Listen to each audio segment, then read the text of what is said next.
A very good morning 11th class. आज हम history में पढ़ेंगे एक नया चैप्टर जिसका नाम है समय की शुरुआत। ठीक है, फर्स्ट टॉपिक आता है हमारा इसमें आधुनिक मानव। आधुनिक मानव, आज जिस रूप में हम मानव को देखते हैं ऐसे लोग 1,60,000 साल पहले पैदा हुए थे। तो आज जिस रूप में हम मानव को देखते हैं वो क्या हुआ था, 1,60,000 पहले पैदा हुए थे। तब क्या करते थे, ये शिकार करते तो हम अपना भोजन बनाते थे, ठीक है, और उसे खाते थे, शिकार करते थे और मांस खाते थे। कंदमूल फल यानी जो पेड़ों से फल वगैरह इनको मिलते थे, बीज खाते थे।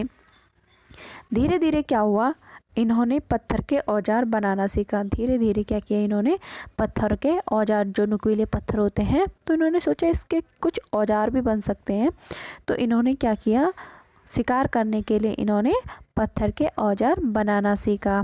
फिर इनको लगा कि मतलब हमारे पास जो है भाषा नहीं है, तो कुछ बोलने के लिए भाषा भी होनी चाहिए। ये आपस में बातचीत करने लगे। पहले तो ये क्या करते थे, इशारों में बातें करते थे। बाद में क्या किया इन्होंने, ये बातचीत करने लगे। अब है हमारा आदि मानव के इतिहास की जानकारी के स्रोत। आदिकालीन जो मानव थे उनकी जानकारी के स्रोत हमें किस किस से मिलते हैं।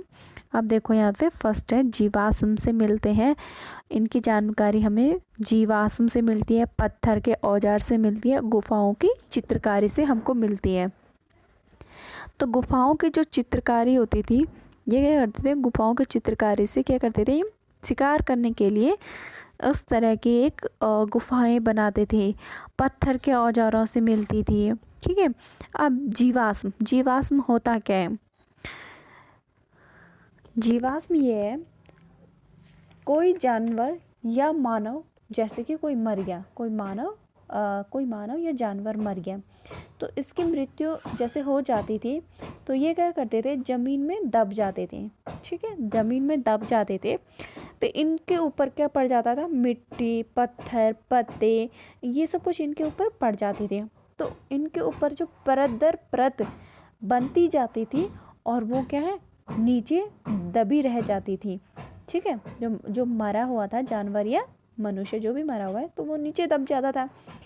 तो क्या हुआ, और वो नीचे नीचे दबता गया, तो लाखों वर्ष तक ये क्या हो गए, पत्थरों में समा गए। तो इन्हीं को क्या कहा जाता है, जीवाश्म कहा जाता है। ठीक है, अब है मानव का विकास क्रमिक रूप से हुआ। मानव का विकास कैसे हुआ, स्टेप बाय स्टेप इसका विकास हुआ। ठीक है, स्टेप बाय स्टेप इसका विकास हुआ था।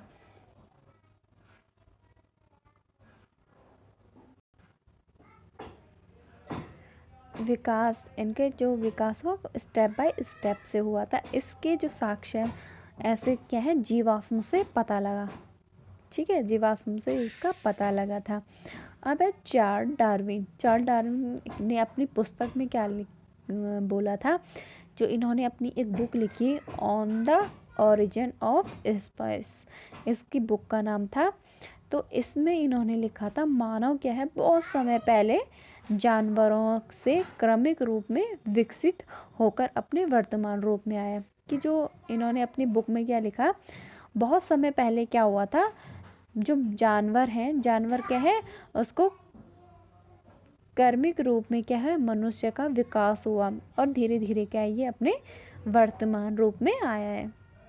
नेक्स्ट है हमारा आधुनिक मानव के पूर्वज क्या थे।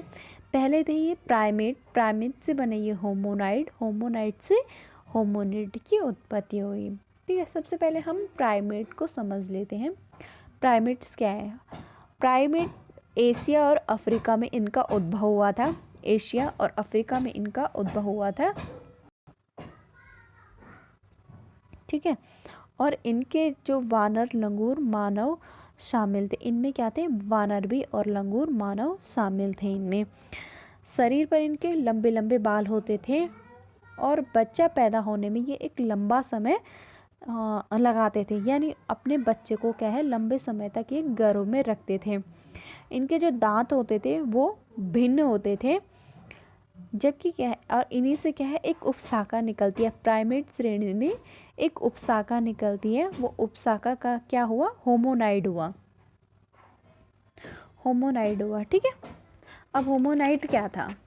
होमोनाइड ये भी क्या है वानरों का समूह में शामिल थे। ये भी क्या, होमोनाइड वानरों के समूह में शामिल थे। इनका जो मस्तिष्क होता है वो होमोनिडों से छोटा होता है। इनका जो मस्तिष्क क्या होता है, होमोनिडों से छोटा होता है। ये क्या करते थे, 4 पैरों के बल चलते थे। होमोनाइड 4 पैरों के बल चलते थे। और जो बंदरों से ये भिन्न होते थे, ये क्या करते होते थे, बंदरों से थोड़ा भिन्न होते थे। शरीर बंदरों से बड़ा होता था, और जो इनका शरीर क्या होता था वो बंदरों से बड़ा होता था, और इनकी पूंछ नहीं होती थी। यानी कि एक ये मान लो कि ये एक चिंपैंजी होते थे। ठीक है, एक पूंछ नहीं होती थी, शरीर पर इनके बड़े बड़े बाल होते थे। ठीक है, अब है हमारा होमोनिड। होमोनिड क्या था, इनका जो उद्भव हुआ, इनका उद्भव किससे हुआ था, अफ्रीका से हुआ था। होमोनिड का उद्भव अफ्रीका से हुआ। होमोनिड होमोनिड परिवार के सदस्य थे। होमोनिड क्या थे, एक परिवार के सदस्य थे। मस्तिष्क का जो आकार था इनका बड़ा आकार था।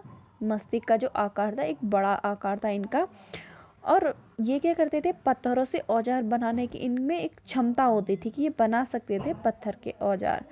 ठीक है, होमोनिडों को कई शाखाओं में बांटा गया। होमोनिड को क्या हुआ, कई शाखाओं में इसको बांटा गया है। इनमें इन्हें क्या कहा गया, वंश कहा गया इनको। होमोनिड को क्या है बहुत सारी शाखाओं में बांटा गया और इनको वंश कहा गया। ठीक है, इसमें जो महत्वपूर्ण 2 शाखाएं थी हमारी, उनका जो नाम है वो है ऑस्ट्रेलियोपैथिकस और दूसरा है होमो। ठीक है, ऑस्ट्रेलियोपैथिकस और होमो। अब क्या होता है, कभी कभी हमें एग्जाम में पूछा जाता है होमोनाइड और होमोनिड में अंतर बताओ। ठीक है, तो आप क्या करोगे, होमोनाइड और होमोनिड में आप अंतर बता दोगे क्या क्या अंतर है। जो होमोनिड का क्या होता है, होमोनिड क्या थे, एक वानर समूह में ये शामिल थे। जबकि क्या है, होमोनिड क्या था, इनका जो उद्भव हुआ था ये अफ्रीका में हुआ था।